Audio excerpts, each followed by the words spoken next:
slowly running up. And this meeting is being recorded, as I think everyone heard that notification. So welcome again to another Growth Guild for the Training Officers Consortium. My name is Joy Watkins. I'm currently TOC's Chief Content Officer.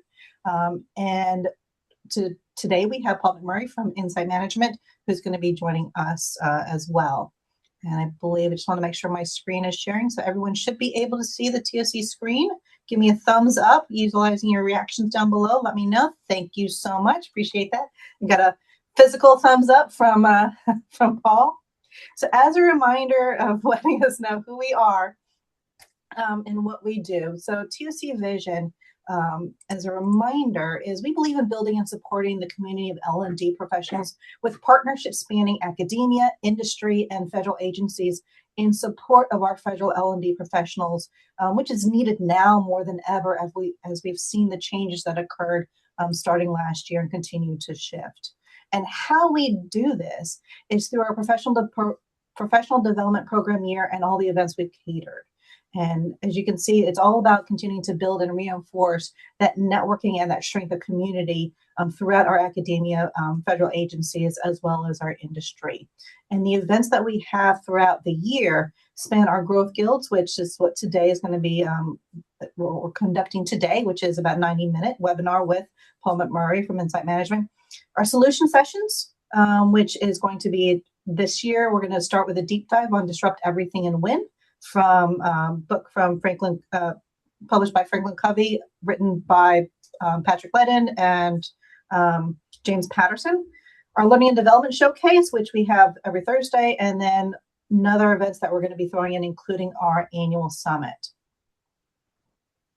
So as you can see, here's our calendar, our growth guilds. We try to maintain consistency across the board. So everything that we do between our growth guilds and our showcase will start at 11. First Tuesdays and third Thursdays, respectively. Our quarterly sessions start in September, and we hit September, December, March, and June with the Disrupt Everything and Win. And then August 7th is the TOC 26 Summit in Philadelphia at the Doubletree.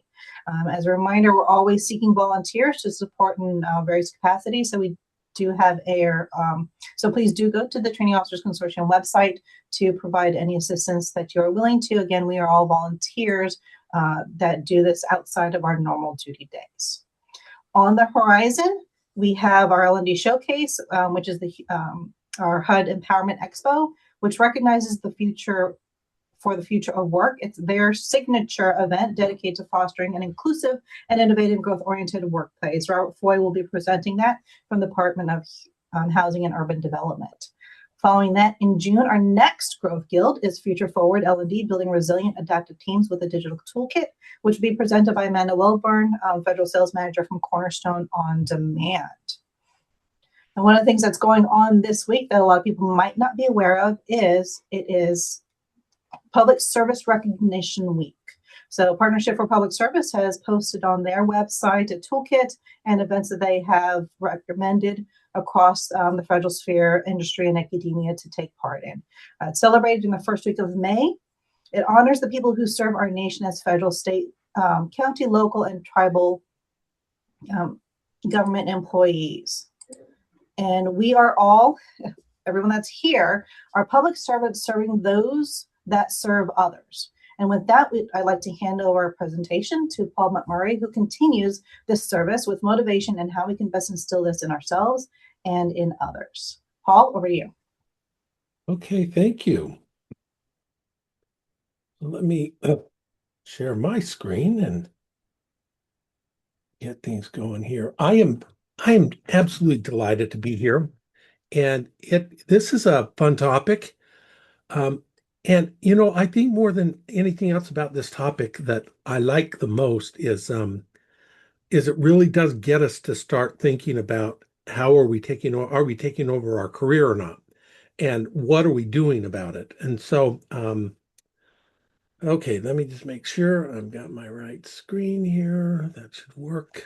I believe we should be okay.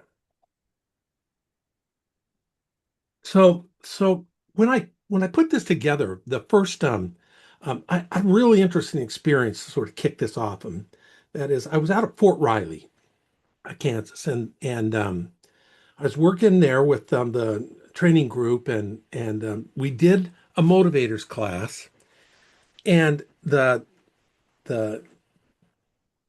GS15 just absolutely loved it. And so he and his team, they all got certified, and then they all wanted to apply it. And so I get this phone call from him, and I say, "So how's it going?" He says, "Oh, you won't believe what happened." He says, "I had this conversation with my boss about things that motivated me." And money was like the bottom of the list. Then he goes, "And guess what I got?"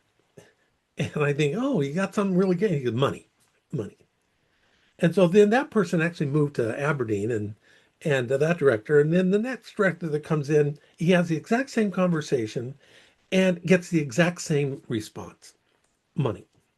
And it was really, after we spent this time, it was so interesting to see how for him it meant a lot for he and his team to embrace this, but he really had troubles getting folks um, to look at things differently. And now with the whole changing in our work environments, I think this is absolutely more critical now than ever. And so, does your boss know what's motivates you, and what can you do about it? And and to me, the secret here is how do we take control um, of our career? And the cool thing about it is that he still was able to do a lot of things based on what motivated him, but the way the boss motivated him was, we call that the motivational bias, is the way the boss wanted to be motivated. And we'll talk about that in a little bit, but it just gives us a chance to think about, do I motivate others the way I want to be motivated or the way they want to be motivated? So, um, just a little bit about me. Many of you may have seen me before in the TOC presentations. So I was an economist. I consider myself a recovering economist, and I'm a business psychologist now. And I've been in L&D for, I don't know, almost all my life, from 2004 on. In 2004, I met Ron McMillan, one of the authors of Crucial Conversations that changed my life.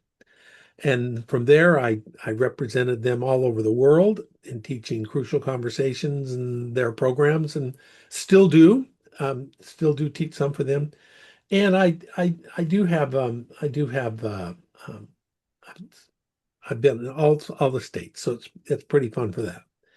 And then I've given you all a link to take the motivators. If you have, great. If you haven't, you'll still get that chance. My and I say this in all, I share this because this will help you see how much I spend my life thinking about these almost on a daily basis. I think about what motivates me, and learning is my number one. Fun, creativity, and variety are all right up there in those core. And so for me, the joy of L&D is always learning. And I suspect for some of you it will be that same way. Learning will be your one of your top motivators. Here's the outline of what I'd like to cover today. And by the way, this is not, I really don't necessarily want to make this a complete lecture. So I hope that you'll chat away, and possibly even if you want to open up your mic and say something, I think we could probably make that work too. But if you are in, I'm going to ask some questions, and I hope that you will use the chat and share. Um, so I want to talk about, first, we're going to talk about the data. And primarily we're looking at what's going on around us in the world today. These numbers are slightly old, and they're worse now than they were before. If you look at the number of U.S. workers that are actually engaged in work, it's less than 30, it's less than a third. The kicker is, if you look at those who are actively disengaged, if you think about what a disengaged worker is, what comes to mind for somebody if you think they're completely disengaged, what are they doing? Can you just toss some things in the chat there on what do you think a disengaged worker does that or doesn't do in the work environment? Yeah, not much, the minimum. Yeah, Joy, I think Joy, one of the things that's important here is not only do they not do much, but they can be a disruptor for everybody else. And that's a big problem is yeah, they're the quiet quitters. They can be very toxic and and really frustrating to be around, right? And so one of the questions is there a way to re-engage them? Can we help them find what motivates them? And as leaders, so this presentation, I look at this as your L&D folks, but some of you are also leaders. But from an L&D side, what can we do to help um, build that productivity, find ways to help the leaders in your organizations get their employees more engaged? The 50%, 51% quietly quitters. That's such an interesting term. They're just quietly quitters, go through the motions. And it's costly. This is really costly in terms of dollars in productivity and in energy that we don't measure the energy um, that we expend on behalf of all of these people that we're engaged with or prefer not to engage with. Um, and so as we look at this, this is a kind of, I put this as a workforce in crisis. Here's a graphical view of what's going on, and you can see those that are engaged are in the 30s, and those that are, well, they're barely over the 30s right now, and those that are actively disengaged. It's a sad thing. And like I said, it's getting worse. These numbers are getting worse. And so the cost of losing people, you know this, the cost if we've got to pick up another mid-level employee, um, it could really cost us, you know, in this case, they're saying, that's about 75% of their salary. And if it's a senior level person, it could be 200% of their salary.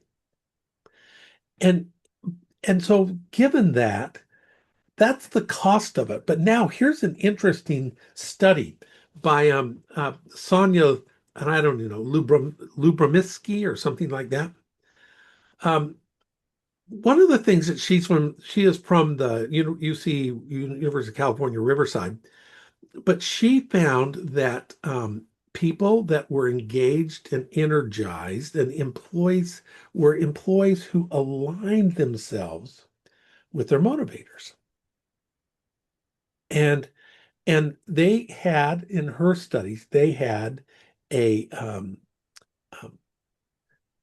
150% more likely to be happy in their lives.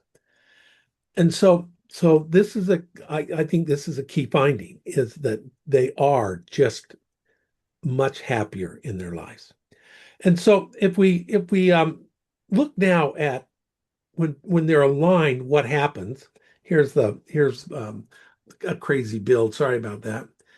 But what are they doing? Okay, these are people where they're aligned with their motivators. So think about this. This is I suspect many of you are aligned with your motivators, that you love the L&D world, and so enjoy going in. I'm sure it can be very frustrating as well. You produce higher quality work. You can be more productive, and hopefully that drives income. But the key one, and this is the thing that the study showed, was that people are just happier in life when the things that are motivating them they're being met in their work. So let's talk about the science. I would be curious. Um, it's a risky question. If you think about, well, I'll ask this in a little bit. Um, if we look at the science behind motivation, here's the question: why do you work? Why do you work besides money? Okay. I mean, everybody's probably working because they need some level of income to sustain, whether it's their life outside of work or family or whatever. But if you were to put some words that described you, if you put them in the chat, what would the words be you use to describe what motivates you? And I'd like you to think about this from a work perspective. It's Sunday night and you're thinking about tomorrow, Monday morning, and what are the words that you would say that just would be motivators for you that drove you to look forward to to Monday morning? Okay, thank you. So making a difference. Okay, empowering purpose, meaning.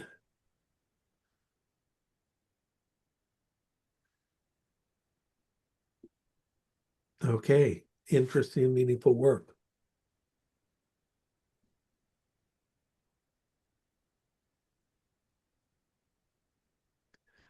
Okay, thank you. So finding work that aligns with your values, okay? That's a key.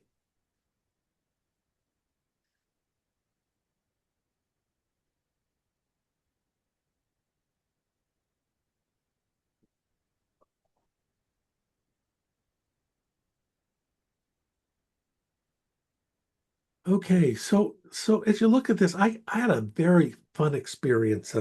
I was up at Aberdeen Proving Ground and I was speaking to I don't know, 100, probably 100 admin folks.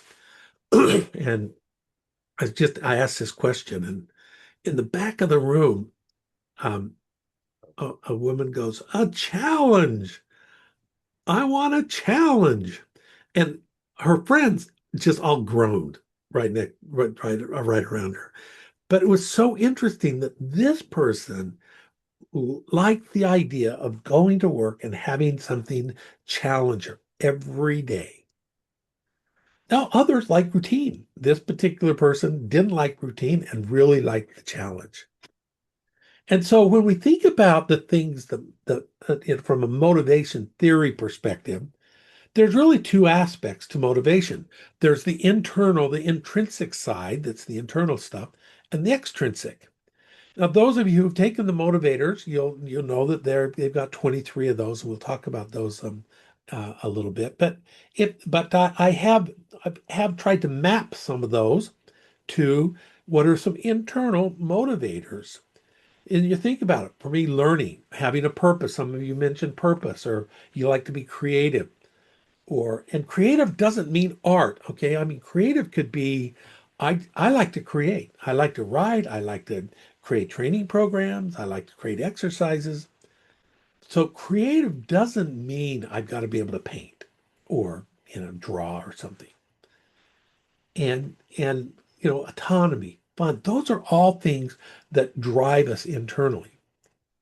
And we also know that there are some external motivators: the money, the recognition, the rewards, the status, but all of those things can be external motivators and they can be powerful. These are all powerful things to get us to do things. Some, if it's driven from within, have have a longer lasting life because otherwise, if it's external, we're constantly looking for that external feedback that it is what it is. And but it needs reinforcement. The external needs reinforcement. And so I just noticed BJ's, the whole idea of a challenge just once in a while, every 2 or 3 days, not every day. Okay. I understand. Um, so when we used to look at the world, we'd look at it and say, okay, we've got these personality profiles, could be DISC, Enneagram, could be MBTI. And on the other side of that, we have the strengths and the strengths finders. And the personality ones is how do we show up, how do we behave, how do we interact. On the strength finder side, it's where's my mind wired? Okay, naturally, where do I go to? And it's this natural aspect of the strengths. And so we used to look at that and say, okay, that's it. But one of the things we never, I don't want to say never, but that was oftentimes missing was what motivates us. What really jazzes us and energizes us to get up and go to work. And it's in the intersection of these three that I think is where we can be in, call it flow, whatever it is. It's where we are operating with our mindset and the things that we naturally can do, along with personalities of who we are, driven by what gets us jazzed. And it's in that little section there that I think we can find true joy, happiness, fulfillment in our lives. Doesn't mean we can't in some of these others, but really, if you go back to Ludwig Morsky's study, if you bring in what really is motivating you, it really can change the way you see work. So now let's talk about the assessment for a minute. I don't know how many have taken it, but I've got a QR code right here. If you haven't, you can. I tested this on my phone this morning. It should work. And if you want to, you can take that shot and take the assessment. We also have this at the end. So, and by the way, there's the URL for it. And just a warning, okay? Just want to tell you a warning about this particular URL. It's designed for today and for the TLC folks. Um, it's open. It'll be open all day today and possibly tomorrow. But the warning is this. The warning is because it is a free code, you're going to take it, and there's a lot of stuff on that website. But once you leave that website, unless you've created an account and bought a code, you can't go back to it. So download it. Make sure you download your report. Otherwise, you're going to have to take it again, which you could do, but just something to be aware of. Now, so this assessment, when they set out to do this assessment, the Chester Elton and Adrian Gostick had over 850,000 observations of data that they had.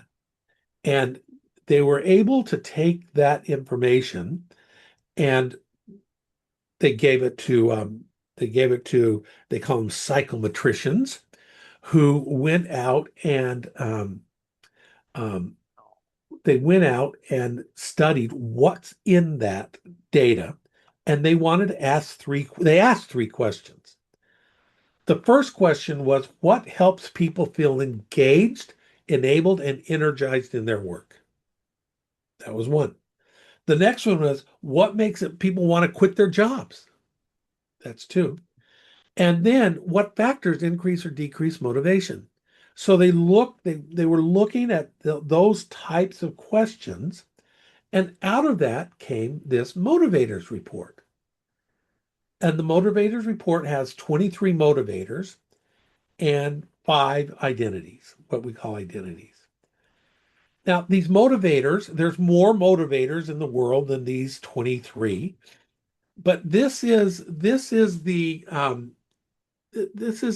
a list that they were able to statistically validate and say, hey, we know that all of these drive people to work.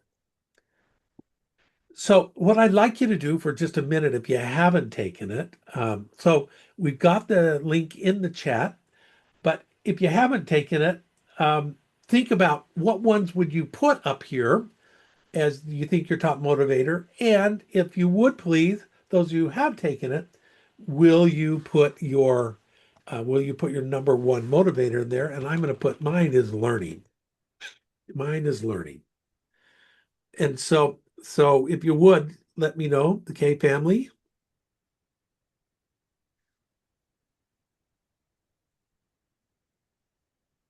Okay, thank you.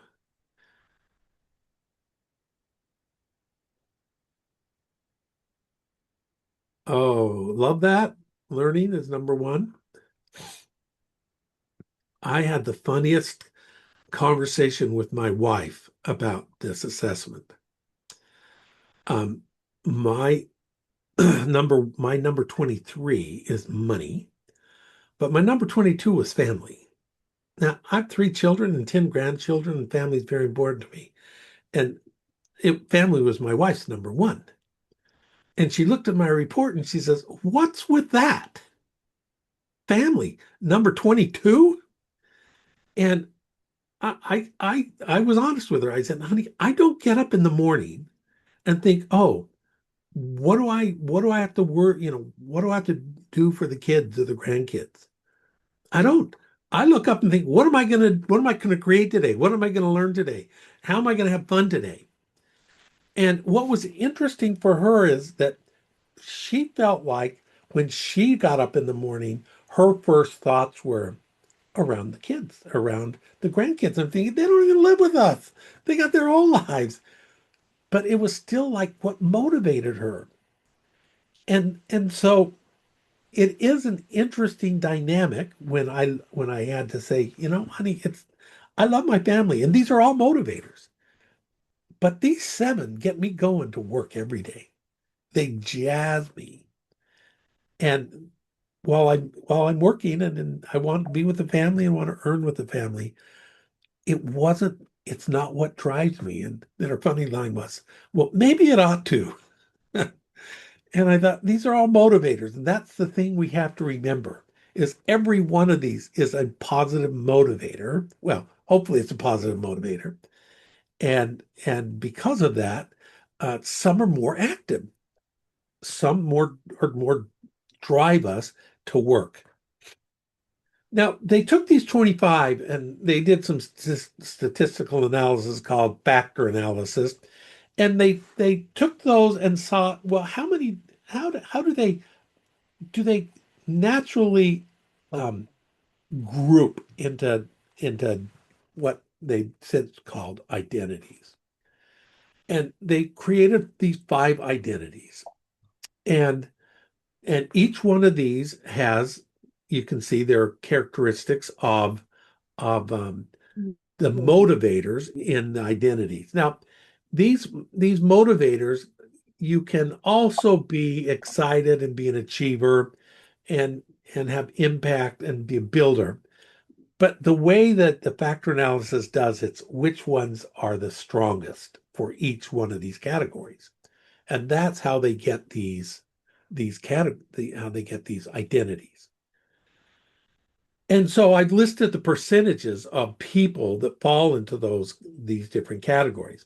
Now the identities and the thing that makes identities interesting is you're only talking about 5 instead of 23. My brother, who works with us, he thinks identities. I think motivators. But that's just because learning is so prevalent in my world. But as we look at these, one of the questions you'll want to ask is, okay, so what does that mean to me? What does that look like? And here's some examples of how each one can breaks down. And and so, oh my goodness. So as we look at these, the achievers goes without saying, right? They thrive on a challenge. They thrive on pressure. They want to set goals. Where the builder is somebody who's purpose-driven. They want to develop. They want to serve their community. And the caregivers are basically, they're concerned about people. They're oriented to people. The reward driven are just that. Are looking for reward, achievement. And then lastly, the thinkers are look at these words, okay? So they are creative, the creativity, learning, and variety. And guess what kills them? Routine. See, there's a flip side on a lot of these is the routine just drains them. And so you'll find these thinkers, if you have a whole group of thinkers, guess what may not get done? A lot of work may not get done. And so, right now, we're looking at this strictly from an individual level, is how does this apply to me? And what can I learn about me from this motivators assessment? And what I found was it confirmed. I mean, you might look at this and say, did I learn anything new? No, it confirmed what I knew about myself, which is equally as good. And it could be that there is a potential aha as well. So I want to pause here for just a second. And I realize not all of you have been able to take this, but I would be interested in knowing if there were any ahas that you saw about your motivators, your top seven or your bottom ones. Anybody find an aha that struck them as either unusual or you didn't see that coming?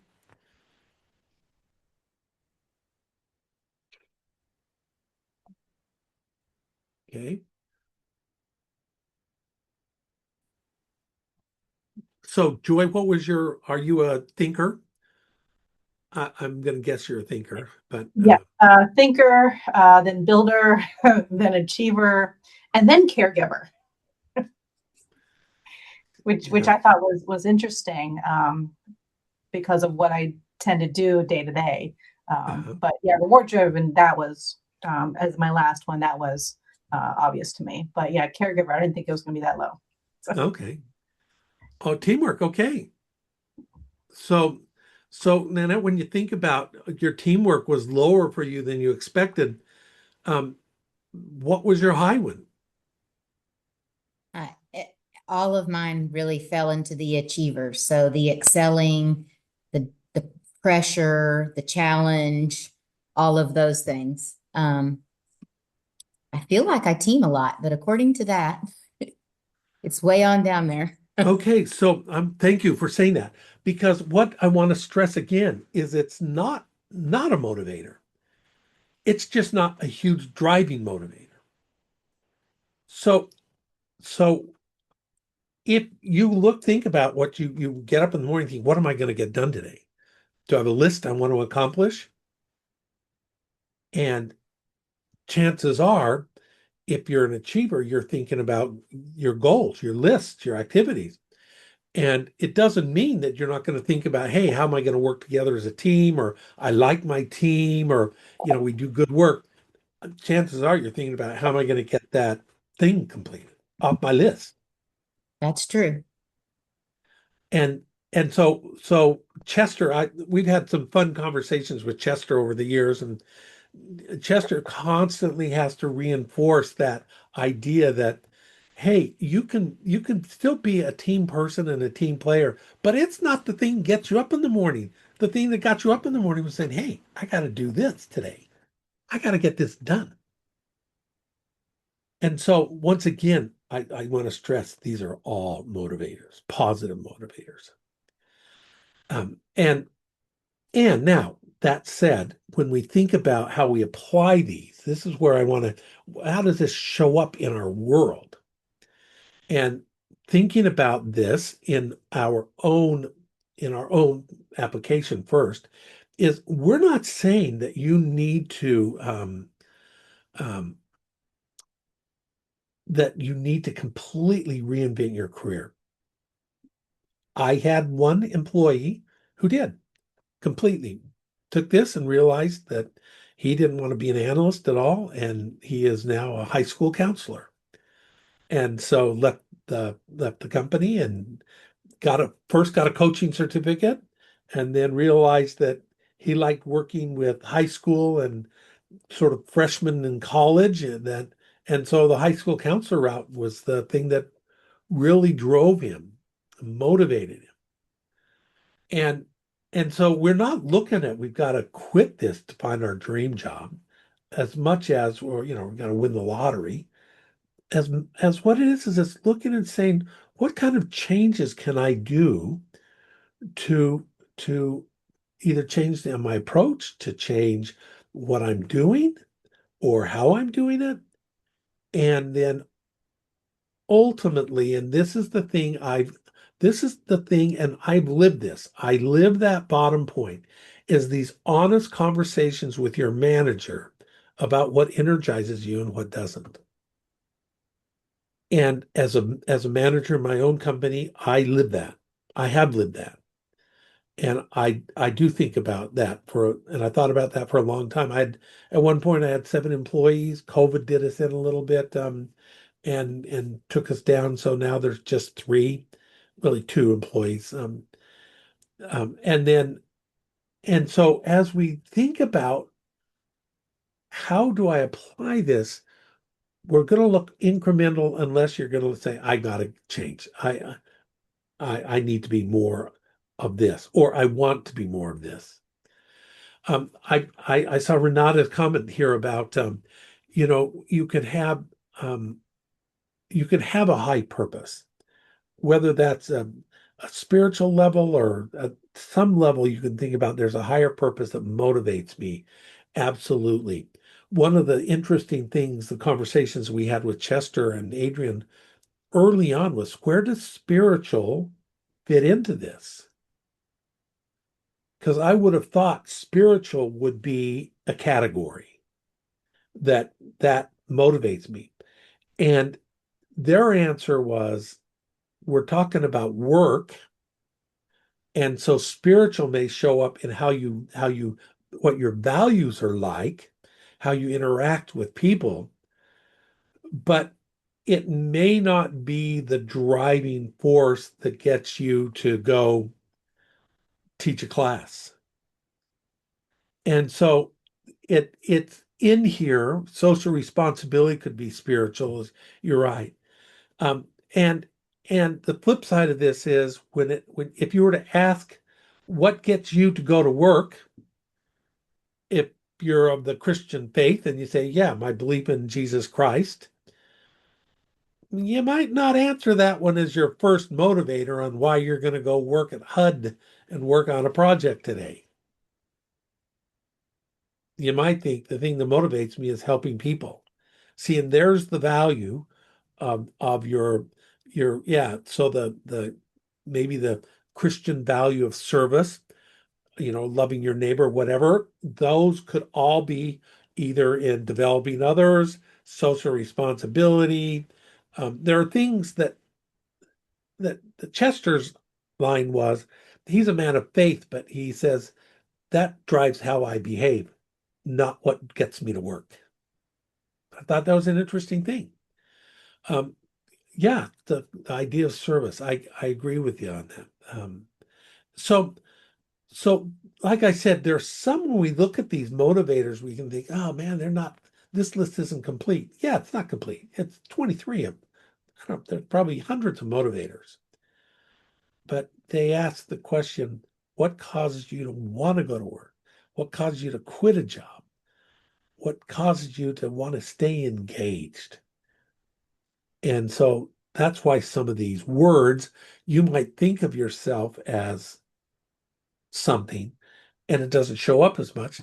And chances are it's because the other ones are firing even better and higher related to work. I want to give you a situation. This is something that has plagued me because I'm the Paul in this story, and the David is a colleague of mine when we were up. We worked at a telephone company in New York, and my boss really just believed in random assignments. I'm going to give this to this person and this to this person. And what was interesting was, as David and I were working together, I was much more, and this is way back. Okay, so we're talking 30 years. So at the time, cable TV had their own business and they had pay-per-view, and you had to pay big bucks for a pay-per-view. The telephone was still regulated. And so they couldn't even offer video stuff. It was just dial tone. And David loved the regulatory, he loved all aspects of the telephone industry. And I loved all the aspects of where it could migrate to. And my boss comes in, and my boss says, I we're working on a project, and we're looking at where the telephone company wants to go in the next 10 years or so. And so, Paul, I want you to focus on telephone, and David, I want you to focus on the cable industry. And we looked at each other and thought, what? Neither one of us were at all motivated. We were so disengaged in that project. And partly it's because it would have been so easy for her to come in and say, I know you love this, go run with it. I had contacts in the cable industry that I loved engaging with, and what were they doing? And David just loved regulatory. He loved the rules. He loved all of that. And here's the boss who basically he made an assignment that was just caused both of us to really disengage. I did it half-heartedly. I admit it. I did it half-heartedly, and I wanted out. And I eventually moved on. There were three of us, and Jane and I moved on to a different division, and David stayed there with Maggie for another year. But I'll give you the example of the other boss in just a few minutes. But that's the sad part about not understanding what motivates people. And so the key to me in all of this is how can I use this? And this is the key. And this is why when I titled this workshop, I titled it, what motivates you and does your boss know it? Because at some point you need to have that conversation about what drives you. Now, here's the three aspects that we look at in terms of what we call job sculpting. So Jim, who worked for me, was a reporter. He did great interviews, and at the time we were doing interviews like crazy, and so I could send him off to, missile defense, and he could interview 200 people and write a great, wonderful report, and we could use that in terms of things that we did, and we and Jim loved it. He thrived on that. And as we did more and more employee surveys and more employee um, um, satisfaction surveys and studies, and Jim would do focus groups, he just ate that up. And then that dried up. And all of a sudden, Jim's back to doing Excel, which he could do, but he hated it. Worse yet, he had to do statistics, and he hated that even more. And so one of the things that happened is we went to a evening workshop. I want to maybe it was CBODN, Chesapeake Bay Organizational Development Network, I think, and they did something on coaching. And Jim goes, "Wow, I think I'd like to be a coach." And so all of a sudden he says, "How can I change the way I do my existing tasks, or what can I do that would be?" And then the first one is there something I can do to just alter my tasks, change the way I'm doing it? Can I hand off some of those things to somebody else and then for whom they might be energizing? And then the last one is, can I take on new responsibilities? And this is where Jim went, is I think I want to be a coach. And I said, well, guess what? ATD had I don't know, 3-day coaching certification or something that you could do with to learn about being a coach. And so Jim did that and loved that. And then he decided, hey, and then ultimately, I think I want to be an executive coach. So we made some arrangements for him to go to, um, you know, um, to become a full-fledged executive coach. And I can't remember which one. I went to Georgetown. I can't remember where he did not go to Georgetown, um, but he went somewhere else. I can't even remember now, but in the DC area. So when we look at this, we want to ask ourselves, are there things that I can just change, alter a little bit? And then again, can I hand them off? Is there something else I can do? Or can I add? you have to make that, this is where you take your career and you think, what is it that I want to do? And then we have to have what we call the, um, we call this the, it could be what, if you think of from the employee side, it's the aspirational conversation. It's what would I like? Now, I've got this double arrow going here. So let's talk about, I want to talk about the right side first. The employee goes to their boss and says, hey, I have some aspirations. I would like to do such and such, or I'd like to do this. I'd like to seek new opportunities for growth, whatever it might be. And you own that. That has to be you owning it. And you share that with your boss. Now, your boss, their role is to look at that and try to understand, make sure they understand what are you saying here? And is there a way to align your work with your motivators? Maggie could have done that and had us engaged for months if she had just paid attention to what motivated me and what motivated Dave. Sometimes we have to give honest feedback. That can't happen right now. Not going to work. But it may be like what I did with Jim as we looked at what are some other resources. Where can you go to take that on? So Jim had to miss a couple of hours. He took an afternoon session in a class, and so he missed a couple hours on Thursdays, every Thursday for probably, I don't know, 6 months. He took a class from 2, it was in like, so we're out in Annapolis area, and he was over in Silver Spring somewhere, Bethesda, in the classroom was, and so he had to leave early and go. And so gave him some resources that he could look at. And ultimately the manager needs to try to balance that. So we call it the aspirational conversation, which is driven from the employee to the boss, or it's the job scoping conversation that the boss is looking at and says, how can I sculpt your job to be more in line with your motivators? Either way, it's the conversation. To me, all of the stuff that we do and look at in the motivators report is drives this.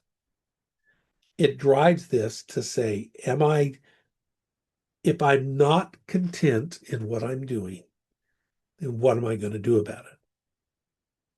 So I want to give you an example, real life example. I'm using her name, Beth. Some of you know Beth Rudy. Beth Rudy worked for me. I met Beth Rudy when I was a subcontractor for Scantron Corporation, and she was a salesperson, and we did projects for Scantron. In fact, my brother David had worked at Scantron. And so Beth comes to me, and I hire her as a salesperson. Temporarily, we did a little test to see if it would work, and it did work, and she was pretty happy. And so, but this is what Beth brought to the table. She'd been successful at Toastmasters. She had a good history of selling and success of selling. Great personality. She was motivated by fun. She really wasn't a trainer and didn't.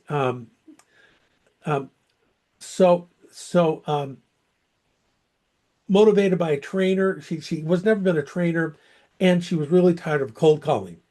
I'm looking at BJ's question. How many jobs have you worked with my brother? I'll answer that question and then go on. So my brother and he worked for the company that started Crucial Conversations. And then he moved on to Scantron and became their director of research. And I, back then, was an economist and subcontracted to analyze their surveys. And so he and I subcontracted to him.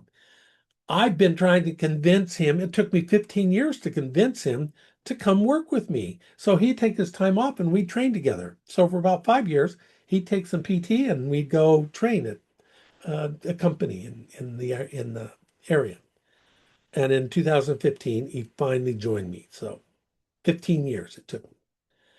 And and then he and I have been working together side by side ever since. And so David, for instance, he loves training. He just loves training. If you haven't met him yet, he just loves engaging with people. And Beth worked with him. That's how I met Beth, was because Beth was a salesperson and David knew her. So Beth comes to me with all this wealth of experience and realizes cold calling, she did that. Been there, done that. I don't want to be that anymore. And so we got involved with these guys, the motivators, and met Chester and Adrian and embraced this organizationally. And Beth and I had this conversation that basically said, I don't want to cold call anymore. It's not fruitful. It doesn't float my boat anymore. And I'd like to see what we could change. And I was kind of up for it. And I thought, okay, we're going to try to put this to work. And so I said to Beth, I'll give you my slide. This is the Beth after. The first thing that I saw Beth do was, and TOC, you may have met Beth at Ocean City. Beth loved to have Beth's bling.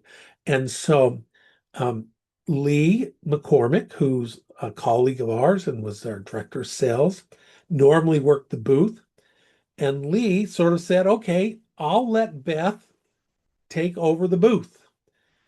And Beth's going to have some fun. And Beth's going to create a different environment. And so if you ever had been there, she had Beth's bling that she would get every year. And it was something that she'd hand out to the first 10 or 12 people who had done something that she asked them to do. It didn't stop there. Beth was Toastmaster. She knows how to give a presentation. And so one of the things we started doing was saying, okay, how about you take some of these smaller 10, 15, 20-minute, 30-minute speeches that represent us and go talk to those, whether it's a chapter meeting or something. And so then Beth started doing those. And then the ultimate came when a client saw Beth and said, I want Beth to come teach this to my group. And Beth's going, I'm not a trainer. It was one thing to give a speech one way, but training, you got that give and take, you got to answer, you got to have a lot of background in it. And so we started together. So Beth would train, and then every so often they'd ask a question, and she says, I'm going to let Paul answer that. And I would answer it. And it was so smooth. And over time, Beth just started making little small changes. She started she started reading the background material on what motivates me. And so ultimately, at some point, she started teaching the classes what motivates me. I didn't have to teach them anymore. And she takes that over. Well, I can't remember the year 2017, 2018. It was a time where we were going through some major changes in terms of our association with some of the vendors. And it was a perfect time for Beth to say, I want to start my own company. And I said, okay, let's you fly. And we helped her. We helped her get her, looked at her website, helped her as she was developing all of that stuff. And ultimately, Beth has been a trainer and taken on more roles. And I don't look at it as, oh, I was such a great boss, as much as I looked at it and said, I saw something that would motivate her. And it was like the lid on a garbage can, and you don't want the raccoons, so you push it hard and nothing can get above that. Or do you take the lid off and then see where they can flourish?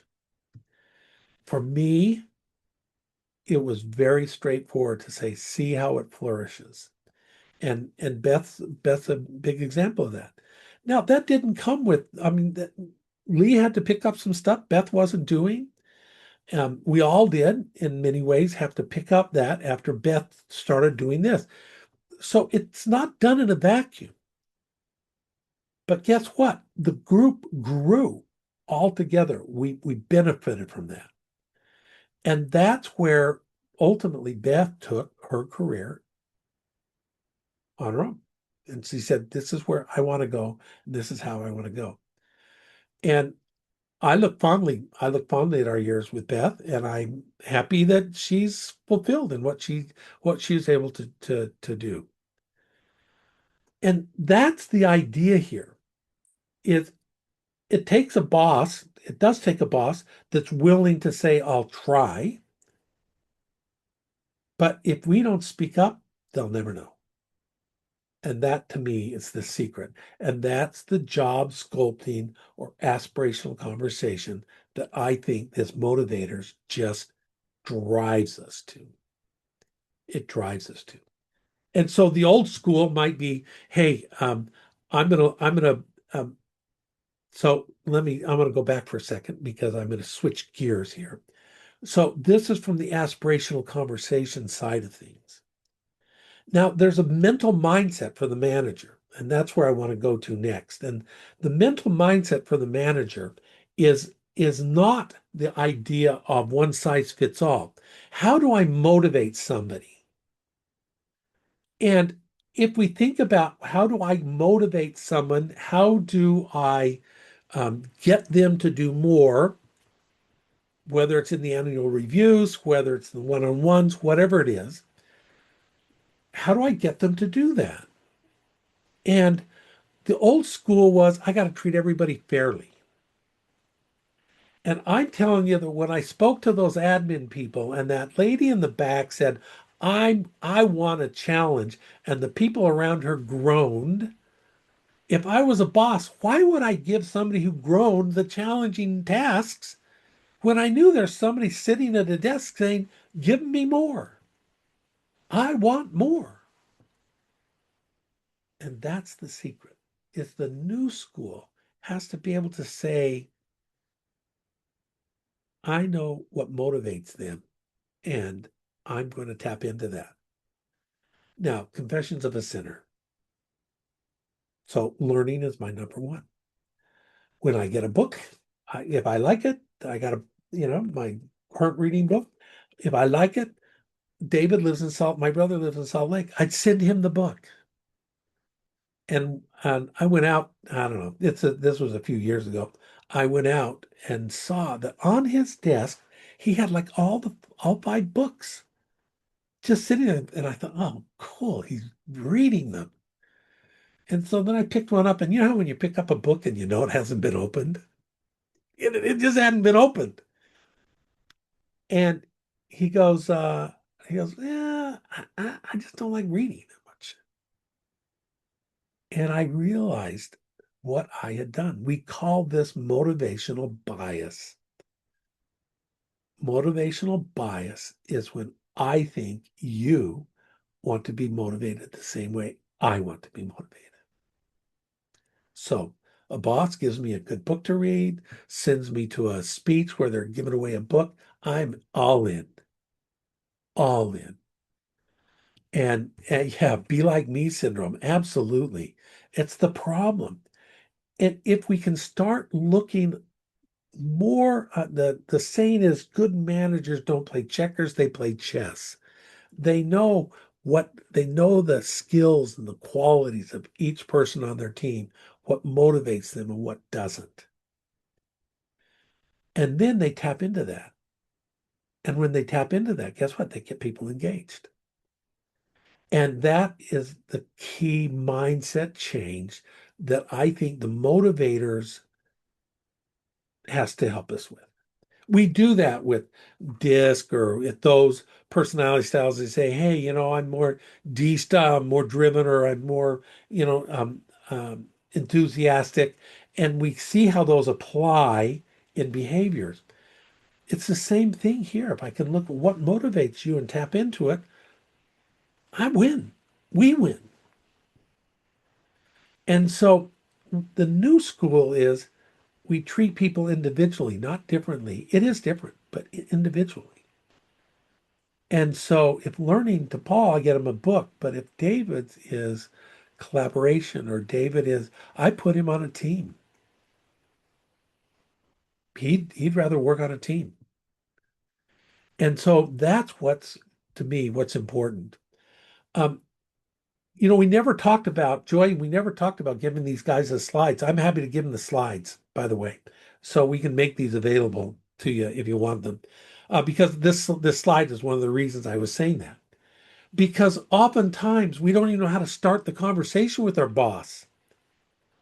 Or our boss doesn't know how to have that conversation with us. I think it's a little easier going down than it is up. And I've given 5 different ways that we can look at having a starter conversation with our boss. And that starter conversation is, hey, I've been looking at what it drives me, and I'd like to see if there's something I can do to align my roles with more about what's motivators. If your boss doesn't know anything about it, hopefully they say, tell me more. I hope they don't say, yeah, it sucks to be you today. They could. They maybe don't want to take on that headache. But this is you taking control of your career. Or the second one, I'd love to have more opportunities to whatever it is. Learn, collaborate, engage with others is a way of making that happen. And this is where I'm going to say it again. You have to come in with some ideas on, well, what could it be? Or if you're just going to go do some exploration with your boss, you could do that as well. I want to learn new skills. I want to learn something new. Can I pick up a software package or whatever it might be? Teamwork motivates me. I'd like to be a part of a team. Okay, I make those assignments. And then by the way, there's some who don't want that. They want autonomy. They'd rather work alone and get their work done. Okay, then I can maybe create that as well. And then if I want to be, hey, I thrive on creativity, could I be part of, fill it in. When we're thinking about goals or whatever, can I be part of that? This is the start of conversation. And this is key to, does my boss know what motivates me? If they don't, here's a chance to share. If you do it quickly enough, they could actually take this assessment. You can give them that link. And now you have a different conversation altogether because they can see it in their own lives. Now, here's an interesting thing because I work with a company that you can do this on a team level, okay? And so you take the leader and then you put all the various people and you look on the page and you can see what are their top motivators, their bottom motivators, maybe their identities. And you look at it and say, wow, how's this team working? One of the teams, big eye opener, L&D team, the boss was an achiever. The boss liked excitement, pressure, problem solving. The entire team was builders. So you have an achiever, and the achiever is just driven, and the builders are steady as they go. I want to build, I want to develop people. Guess what happened on that team? The boss didn't even know she was doing it at the time. But the boss just created this stressful environment because the boss liked working under pressure. And so she'd give dates that were to the team unreasonable, especially when nothing was mandatory. Like you got to hit this date. It's, oh yeah, we can get that done in 2 weeks. And the team looks at it and says, how are we supposed to do that? And so this is where when they're misaligned, what can happen? You give a thinker, if it's misaligned and you start giving them bureaucratic routine tasks, they'll disengage. because routine is just an evil word. Okay. Or the builder who's driven by who misaligned. Maybe they're isolated purely by a profit role, and that's not what they want. Or the caregiver who's under, this was one, the caregiver who's under high pressure, or the achiever who gets micromanaged. Or lastly, the reward driven where there's not a lot of reward. See how that can lead to real disengagement? But think about just the opposite. If your boss knew that, what could be different about it? And so we call that leading with the motivators. The question is, what if you knew these? What if you knew what drove teams, what drove individuals? What could you do differently? How would your life be different? And so here's a practical tip, okay? And this is, I'm kind of winding down here. So before I wind down, I would like to ask a question of you folks, and that is, given your current situation, how likely do you think it would be? Yeah, so thank you. You're definitely not motivated the same way. Given your current situation, how likely would you be to want to have that sculpting conversation, that aspirational conversation with your boss? I'd be interested. Do you think you could have it? Do you think your boss would be receptive to listening to you? What do you think?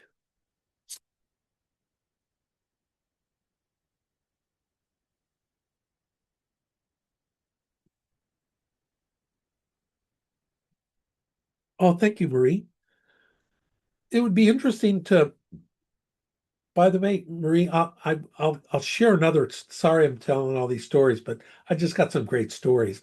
I was up at Aberdeen Proving Ground working with a group.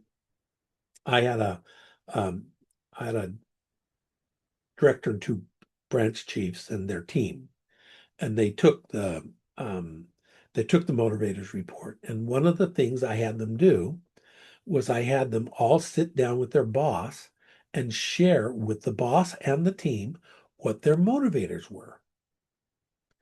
And so they had these really rich conversations. And I told the director that she could bounce between the two teams. And it was just really cool. It was really cool. But here was the kicker. The kicker was I then asked the director, I said, I know that you haven't had a chance to really talk to your branch chiefs about their motivators. But I would love to have you take a couple of minutes and talk about their motivators.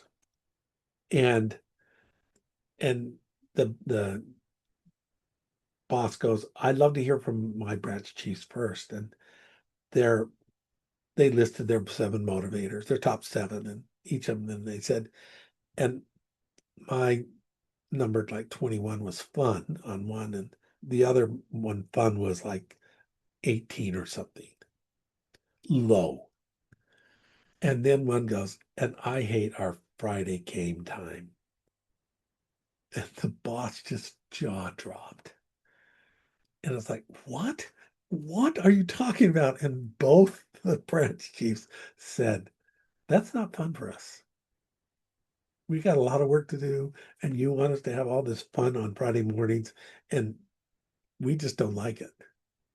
And the boss just did not almost didn't want to hear it, but realized again, like I had, that forced fun is not fun. Exactly. It was forced fun with the boss. And it was such a wake-up call for her to then go back and have the conversation with, well, so what could we do to build the teamwork? So the boss is thinking, well, I love fun, so everybody would love fun. Let's do something fun. And it wasn't fun for these two, and for many of the team. Now, there's some on the teams that loved it, but that led to a much greater discussion about what do we want to accomplish in our Friday morning hour session. And the boss said, I want to have fun because that's what motivated her, not realizing that that doesn't float anybody else's boat. So they ended up brainstorming and talking about things that they could do that were goals. How do I build greater teamwork? How do I build greater appreciation across teams? And all of a sudden, they started looking at, well, here's what we want to achieve. How can we do it?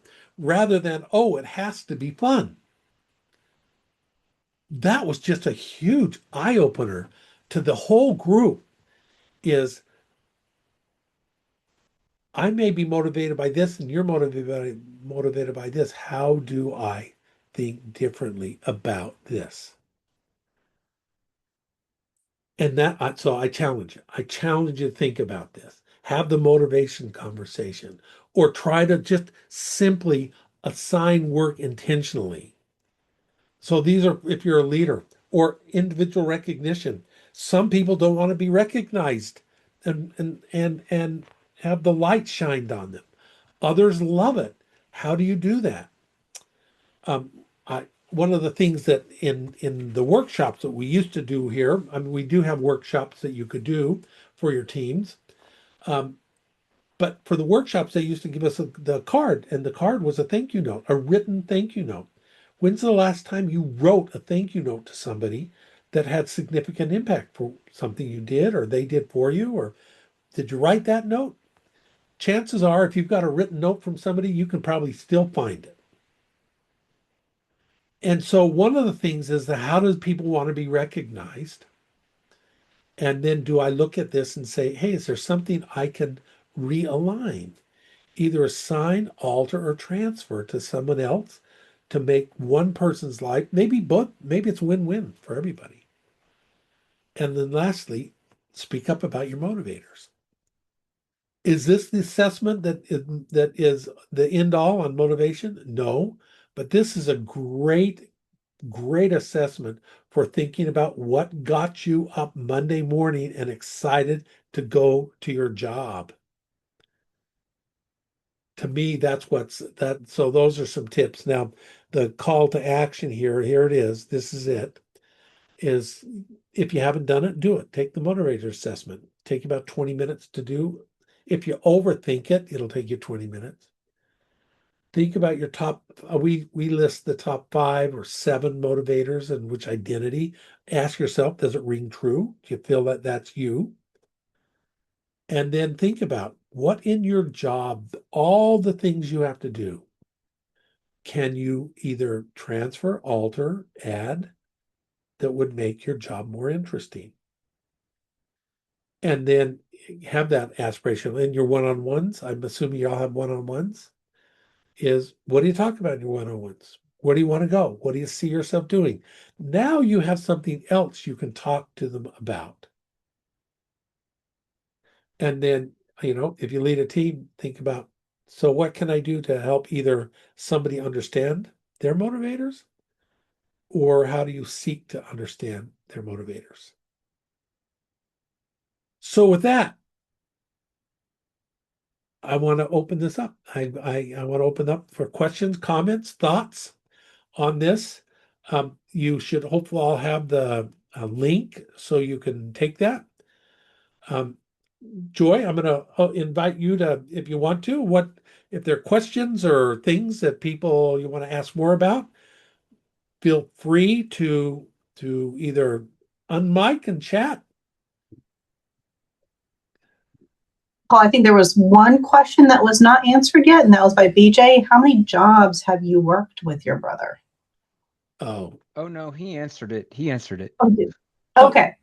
I've done quite a few, but there's few you mentioned, but there was never a number associated. Oh yeah, the number, that's a hard one. That's a really hard one to answer that.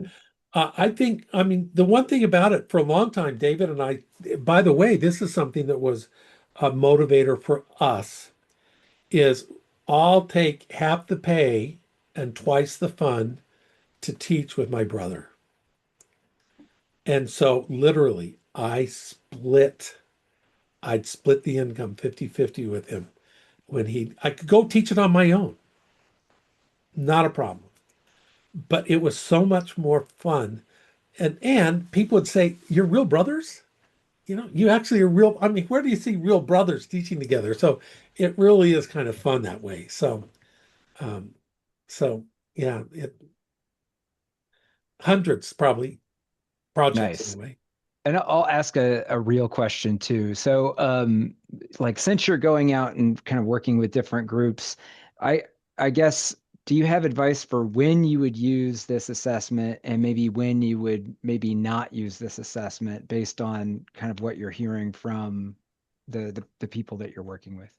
So what's interesting about that? So the answer is I'd use this assessment a lot. One of the things I didn't say is that unlike DISC and unlike Myers-Briggs and Enneagram, those you might have minor changes over time. Different stages in life, you're going to be motivated by different things. So I'm in the twilight of my career, and I am more motivated now about creativity and things that I can do than I did when I was younger, because I was much more interested in how do I make a buck? What's the quickest way to do that? I got to got to buy my, all those things. And so the motivators you can take and retake and retake, and they may change different stages in life. And so I think BJ, the bigger question on that one is when do I have those conversations with others about it? And so I think that's a separate question. And you have to weigh that in terms of, now with the transitions that are just so rampant, sometimes it's hard to even get in with the boss because there's so much work to be done. But I think the motivators is one of those that can be used at least once a year, and they're we're on the um, they just wanted to know what motivates their AI chatbot. That's good. That's very good. um, do I think quiet burnout? Absolutely. I think that partly the 24 being connected 24/7, really the whole boundary. I mean, we could get into the psychology of that as well, but the way we just don't feel disconnected anymore, that I can't unplug and feel like I can go golfing in the afternoon and not worry about, am I getting a text from my boss? And so the quiet burnout is I think it's there. I think it's, and you don't see it. You don't see it. But yeah, I do. Short answer is yes, I do.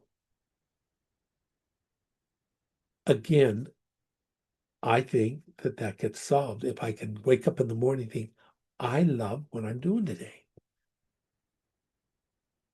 I'm psyched about what I'm going to do. I have a quick question, kind of like piggybacking off of what Gary had just said, in addition to BJ's comment. Um, do you think that in today's world, with generations now being born into technology, being born into the smartphone, and a lot of generations really gravitating towards smartphones, the apps, is there a potential, or do you see a possibility where our on the service motivators is driven by that next ding on the phone? And how does that impact, there are true motivators that are hidden by that? Oh, it's so funny. It's not funny. It's almost sad. I have a 16-year-old granddaughter, and I think one of her biggest motivators is FOMO, the fear of missing out.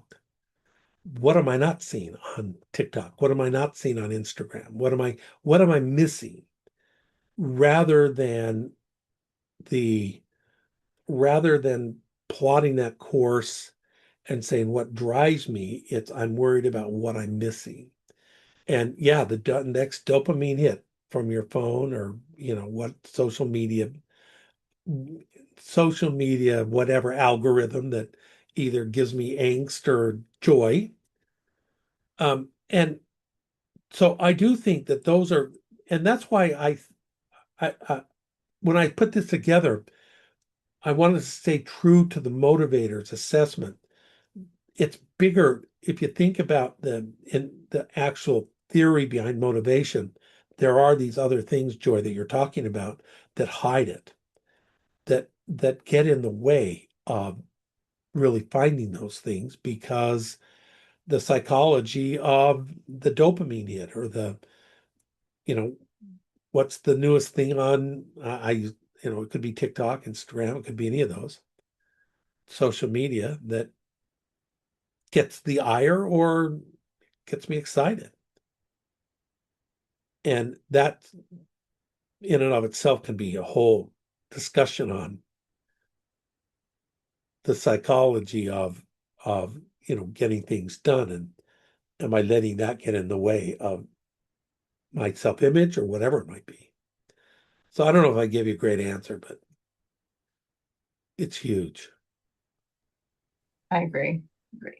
Definitely something to think about as we Oh, have our conversations with our employees and our bosses of what is that underlying motivation for us, and then transitioning that down to our kids that have phones.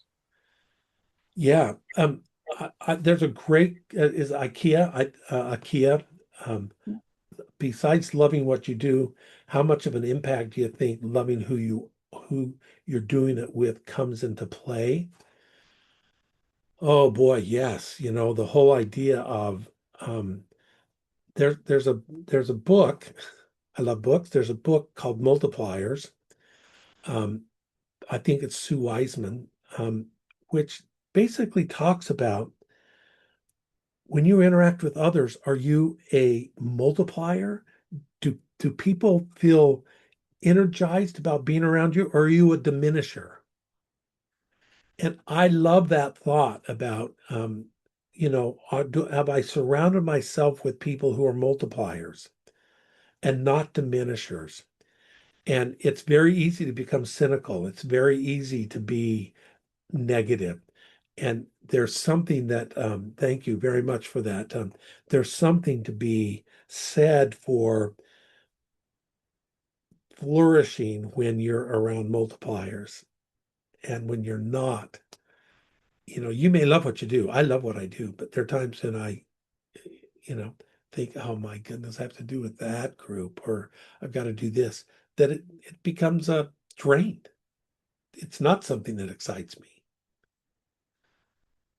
And by the way, I was thinking also with that question is, it doesn't matter about how you think about yourself. Who are you? And I'm coaching a person right now. She's 25.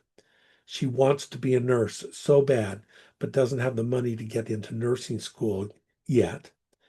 And it's like her whole identity is just being destroyed because of who she wants to be. She's not there. And so that whether that's self-actualization or whatever, it's just, and so part of it is you love what you do because this is who you are. You're a caregiver, you're a nurse, you're somebody who wants to be on the bedside. You don't want to be a coder in a billing system. And I think that's another piece of that same thing is how do I see who am I? And and does that align with my motivators?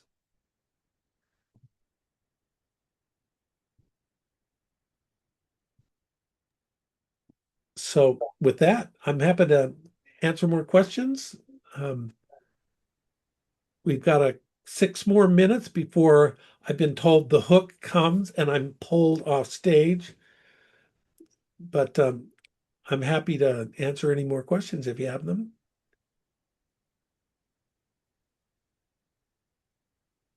So I have two. Will we get the slides from from TOC. And the second thing is, this is totally unrelated to the training today, but I have a heart for the young woman that you are mentoring. Has she explored other ways to get the financial support that she needs for nursing school?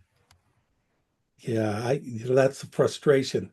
That's my frustration is I sometimes think that people sort of lock in and say, "Oh, I can't do that. I can't take a loan. I couldn't do this. I can't do that." And before you know it, they've locked themselves in a box that they can't get out of. And I'm working on that. That stories that this person telling herself is just so limiting. It's just so frustrating.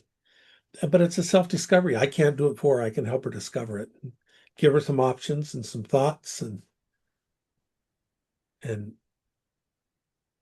yeah, thank you. I mean, I think you're right. There's so much more out there that Yeah, she may be able to work and do it. I've helped other people get certifications and things like that that could lead up to, and so it's frustrating but wonderful. The other thing is, what do you think about, since we have a minute, what do you think about Daniel Pink's book on motivation? it's interesting. I have not I'm that that's on my list. Um, I do like Daniel Pink's writing a lot. Um, and I've not that's actually one I haven't read yet. It's I think you would there. like it a lot. I think it dovetails nicely into what you are discussing. And somebody in the chat is, I think it's BJ, is saying yes, he's familiar with it. And yeah, I think I think it's aligned to what you're doing. And I think you would enjoy it a lot. Yeah, so I like I said, it's on my list. I am I'm in the creating stage right now for Excellent. me. And so I put all of my reading to the side for a little bit while I'm writing. I'm doing a lot of writing right now. Have you read Growth Mindset by Dweck? Yeah, I Yeah.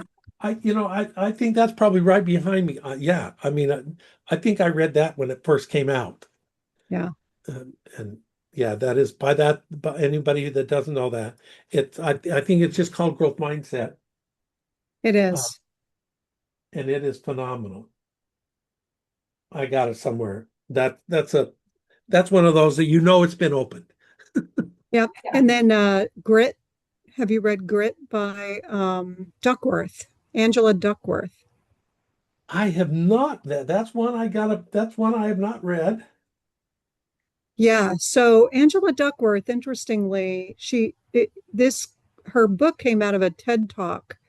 But then I crossed paths with her name again, reading a book written by a guy who is a PhD psychologist out of University of Pennsylvania, Flourishing or Flourish.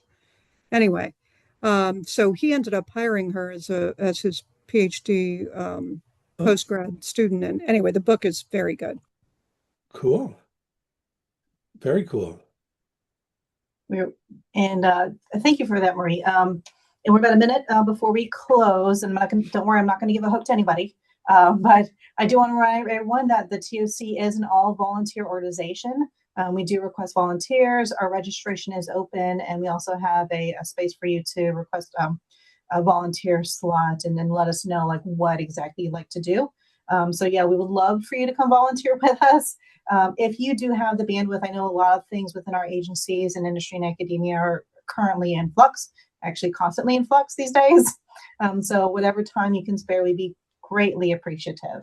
And again, I want to thank Paul for joining us today for the past 90 minutes and sharing with us all about motivators. And for everyone that was able to chime in through chat, as well as unmuting yourself, we do enjoy that. We will have the slides. Paul's going to provide that to us, and we will have that available, as well as this recording will be posted to our website as well. And if I can say, if you want to link in with me, LinkedIn, I'd love to connect. Wonderful.